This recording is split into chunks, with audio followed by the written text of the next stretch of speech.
been struck and thrown any distance. Is that the same as like a blunt force trauma, or that's different? Different. Same but different, because it's like a blunt force trauma from a car that's throwing you, but you can also have like, say, a crowbar to the spine, and you're not going to be thrown. So similar but different. But we'll throw that in there as well. Blunt trauma. Wes, it's good for you. Impalement through the chest. Okay. So an impalement, or what's that other word? Penetrating. Yes. Penetrating injury. In the chest, it has to be above the clavicles. Oh. So chest, neck, or head, but above the clavicles, because that's that C-spine. Right. Yeah, right? Itself is fine. Okay. Yeah. So above clavicles. You can say clavicles and up. We'd be taking spinal precautions. Electric, like lightning strike? Yes. Good. So like a major electrocution, so think like lightning strike or an industrial strength electrocution. Does anyone know why that is?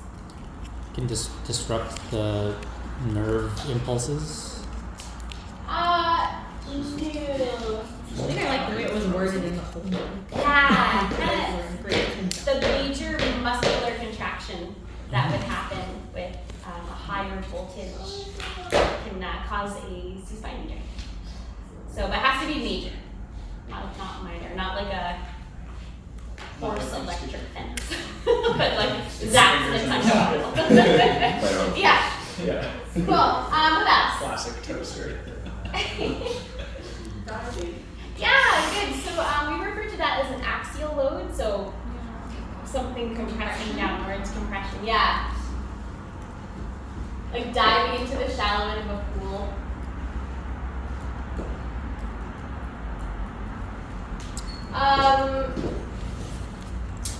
Do you guys remember what, if someone were to hang themselves? A little bit morbid, but a distraction. Good.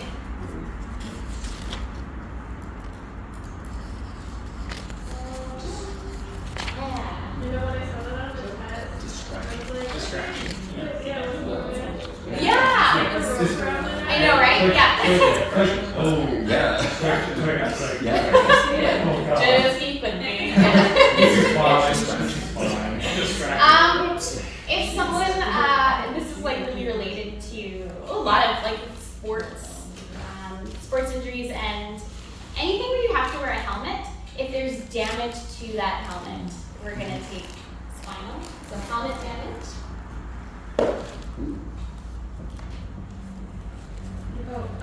When you, like the twisting, like.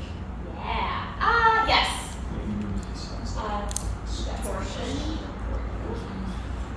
And then recreational vehicle accidents and things like an ATV rollover, or something happened on a skidoo where your patient's not protected by a boom like you would be in a vehicle, right? So recreation vehicle accidents.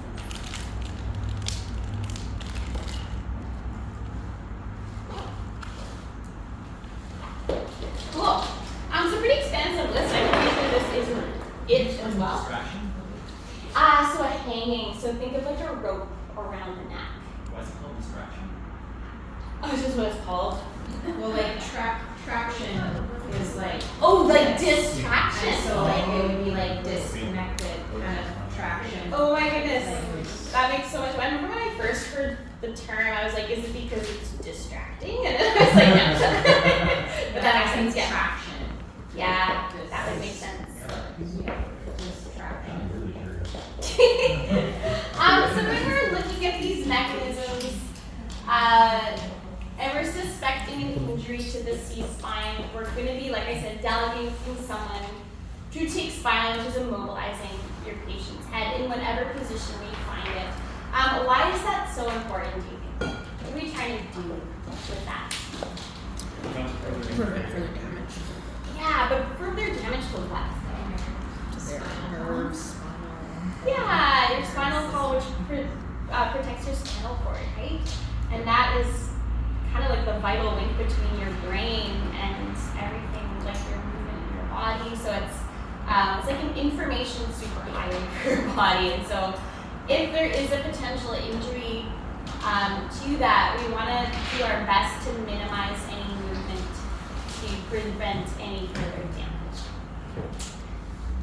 So, that being said, we're going to go over like how to actually take spinal, which again should just be review. So we'll quickly review that and then go over how to do a prone to supine roll, which I feel like is like the harder thing to do. Yeah. Maybe I'm jumping ahead, but stop me if I am. If you get to a scene and you and your partner assess that you need to do the spinal interventions, obviously you and your partner are trained, but if you have bystanders around, can you like kind of guide them and ask them to assist you even though they may not be trained? To like hold a position, hold a head, etc.? Just so you and your partner are free to do other interventions. If they were, oh man, that's a tricky one.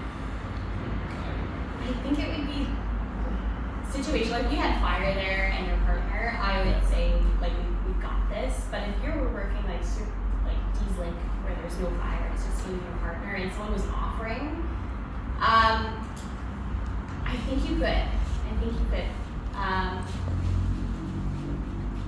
Yeah. I don't see why not. If they were offering, I wouldn't be like, "Hey, you, get over here."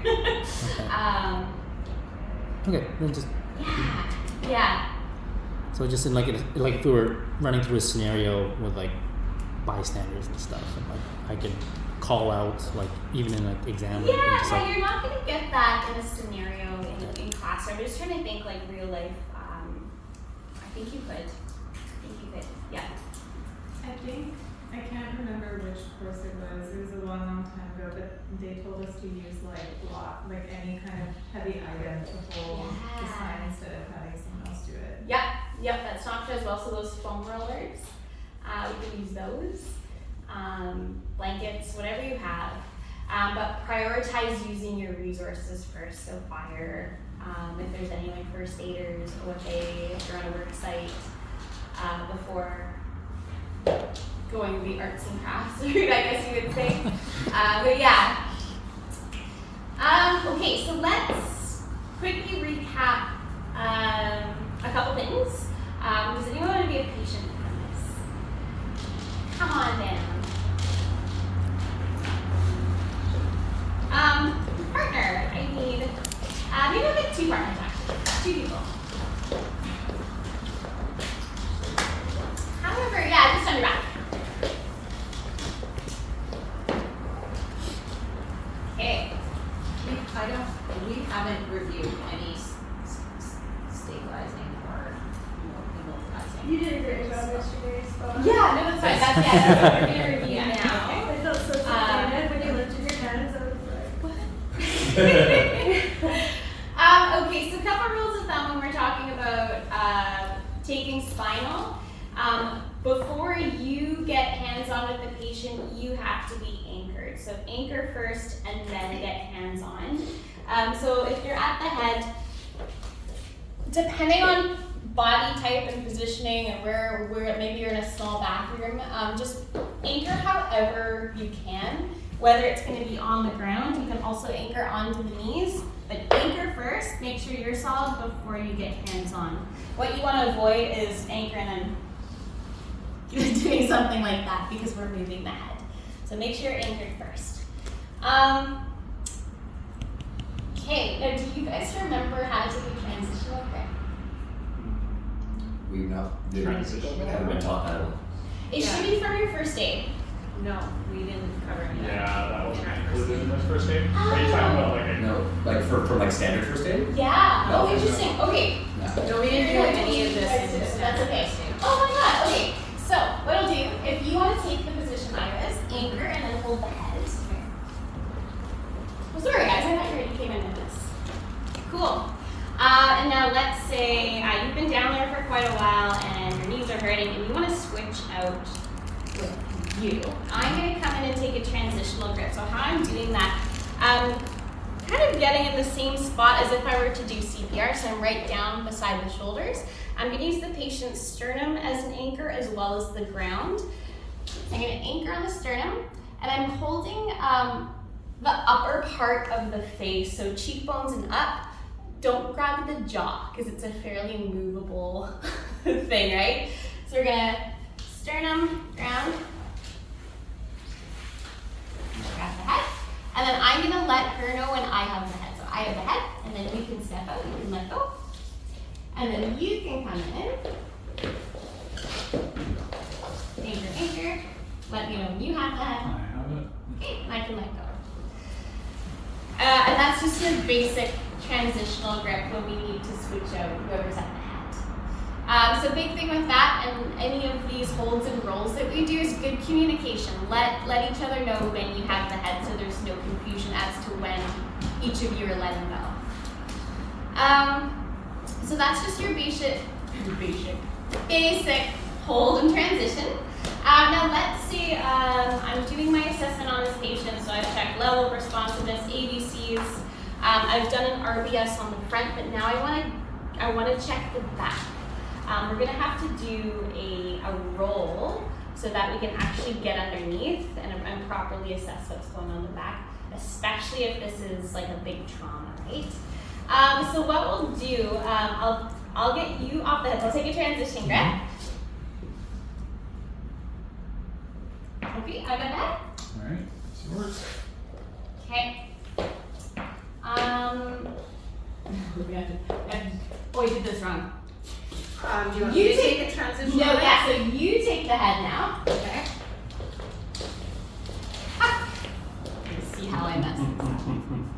Okay. Now you take a transition grip. Okay. So I get her off the head, and then I'm gonna get the head. Awesome. Okay, so what I'm going to do is I'm going to put my hands in the proper position for doing a roll so that my partner can check the back. So I'm going to roll the patient towards the whiteboard. So because I'm going to go this way, I'm going to take a trap squeeze in that direction. So you always trap squeeze in the direction of the roll, and then my hand's going to come underneath the head to help support it as we roll. Because that head, pretend it's like a bowling ball. You are going to have to move it and follow the positioning of the body. So what I'll do, feel free to stand up and come around if you're unable to see. I've got the head. Yep. And now you, if you want to come on the opposite side, and we're going to roll. Is it three of us or? No, I think just the one is good. So what I'll get you to do is put her arms down by her side, so we're good. If you want to hold at your right arm's going to be on her shoulder and the left arm on her hip. So other shoulder. So you're going to be rolling her towards. Okay. What we're going to do is bring her halfway up, and I'm going to get you to check her back. Okay. And we're going to roll on my count. All right. All right. So we're going to go up in 1, 2, 3. Okay. You can check her back. So your forearm is supporting her head. Yeah. Good. Okay, so we're going to come back down. So if you can take your hand back onto the hip, and Yep. we're going back down in 1, 2, 3. Good. And then from here, I give another transition grip. So both hands. That's okay. Yep. You got the head? Yes. Okay. I'm going to get myself back into a comfortable position. Anchor, anchor. I've got the head. Good. Cool.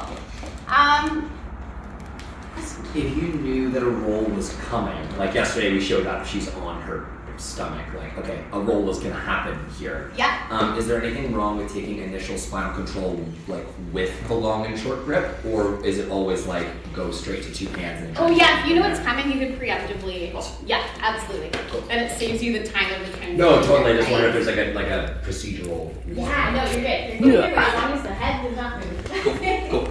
Yeah. So what I'll get you guys to do is, I guess in groups of 3,